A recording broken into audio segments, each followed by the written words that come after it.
పని చేయకపోతేనేమో పని చేసే శాత కాదు ఏం శాత కాదు ఇంటికి వీడు అట్టి వేస్ట్ పిల్లగాడు అట్టి అమ్మగాడు వేస్ట్గా తిరుగుతాడు ఒకటి అని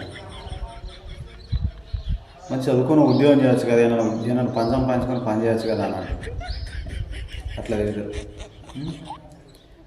అదే పని చేసి పైసలు సంపాదించుకుంటా మంచిగా డెవలప్ అయ్యేటువంటి ప్రయత్నం చేసినాం అనుకో, తాగకుండా తిరగకుండా డబ్బులు ఎక్కువ ఖర్చు పెట్టకుండా ఉన్నాం అనుకో, వాడు పరమ పీసినారా బాబు, వాడు ఎప్పుడు పని పని అని చెప్తాడు. వానికి పని తప్ప వేరే లోకేం ఉండేది, చుట్టాలద్దు పక్కలద్దు బంధువులద్దు ఏదో దానికి దోస్తులద్దు సాయితకాలద్దు ఎవ్వడద్దు, వానికి ఎప్పుడు పని కావాలి, వానికి పైసలు కావాలి, ఒక్క రూపాయి ఖర్చు పెట్టాడు ఒక్క రూపాయి రావాలి అని ఇట్లా తెలియదు.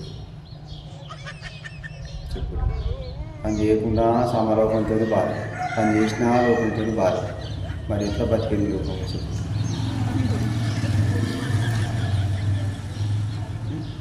అట్లుంటుంది ఎటు పెట్టినా బాధ.